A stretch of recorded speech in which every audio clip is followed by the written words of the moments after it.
Bonjour les parents, bonjour les intervenants. Je suis Annie-Lucie, orthopédagogue au Cénop. Je vous présente le dernier jeu que j'ai créé. J'en suis hyper fière. Je pense que c'est un peu le résultat de mon expérience de 20 ans d'orthopédagogie. J'ai conçu le jeu, donc l'automate. C'est un peu difficile de vous le montrer à la caméra, mais je pense que vous allez comprendre. Pourquoi l'automate? Parce que j'avais envie de faire de la pédagogie où l'enfant s'amuse, donc ludique, mais aussi qu'il puisse apprendre de façon autonome ou presque autonome. C'est un jeu qui est conçu pour le premier cycle en français comme en mathématiques, mais le deuxième cycle s'en vient. Alors, je vous présente la première fiche.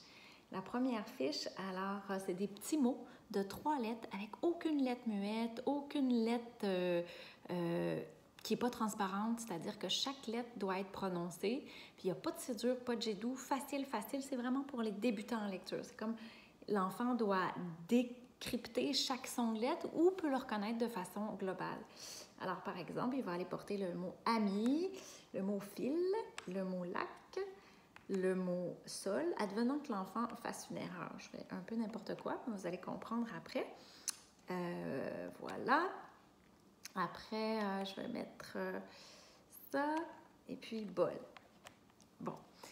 Là, ici, c'est pas facile, mais voilà, je vais essayer de pas tout renverser. Ici, il y a une bande aimantée qu'on soulève et là, ensuite, on peut voir si on a les bonnes réponses.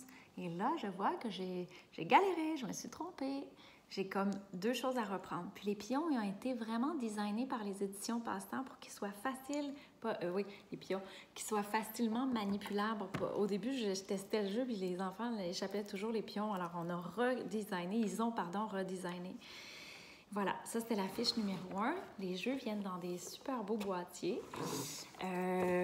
Chaque boîtier contient 12 fiches avec aussi une feuille de route. Est-ce que la fiche, il l'a faite sans nous demander de l'aide ou elle serait à refaire parce qu'il n'était pas complètement autonome? Puis une fois que c'est fait, bien c'est fait.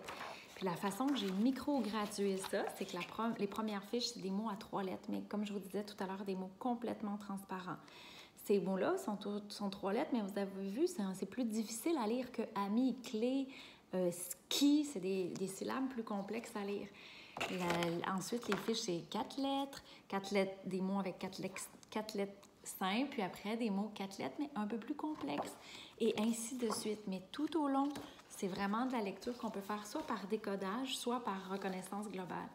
Et puis, à la toute fin, je me suis permis de rendre un petit peu ça plus complexe. J'ai ajouté la double lettre pour que l'enfant, comprenne que ça ne change pas grand-chose. Et il y a même le mot « crotte ». J'étais trop contente.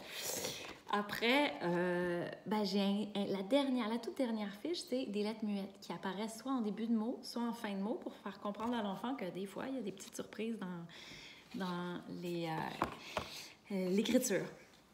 Dans la lecture, pardon. Après, le deuxième boîtier, c'est les sons simples. J'ai couvert, donc chaque fiche a un son simple différent. Puis je me suis vraiment efforcée, par exemple, ici, c'est le ou. Je ne vais pas aller écrire le mot mouton parce que ça inclurait le son on. Alors, j'ai vraiment fait encore là des fiches très, très épurées où il n'y a qu'un seul son de travail à la fois. Le boîtier d'après, là, c'est la même chose, mais c'est des sons complexes. Les an, les ouilles, les gneux, les gueux. Après, c'est des mots avec des sons manquants, soit en début de mot, soit au milieu ou en fin de mot. Des fois, c'est des syllabes tout entières qui sont manquantes. Et on termine sur des fiches de lecture de courtes phrases. C'est écrit gros, puis il y a des pièges. C'est écrit, par exemple, « La tomate est dure ». Vous avez vu, c'est toutes des petites syllabes simples à lire. Si l'enfant lit juste tomate, il va se faire piéger parce que plus loin, il va attraper, je vois pas, c'est la tomate, où c'est écrit? La tomate est rose. Alors, toutes les phrases redoublent. Il y a un pirate malade, puis un pirate sur le lac. Alors, voilà. Puis, plus on avance dans ce boîtier-là, plus les phrases s'allongent, pardon. Puis, les dernières fiches, en fait, c'est des mots manquants. Alors, l'enfant doit faire un minimum de sens à ce qu'il est en train de lire. Bref, ça, c'était le versant français. En mathématiques, j'ai fait la même chose. C'est hyper micro-gradué. J'ai vraiment traité plutôt la numération et les petites opérations de base. Puis ça commence pour les tout petits, par exemple, le maternel, où ils doivent juste, associer une image, une représentation à un nombre de 0 à 10. Alors, je vous remercie.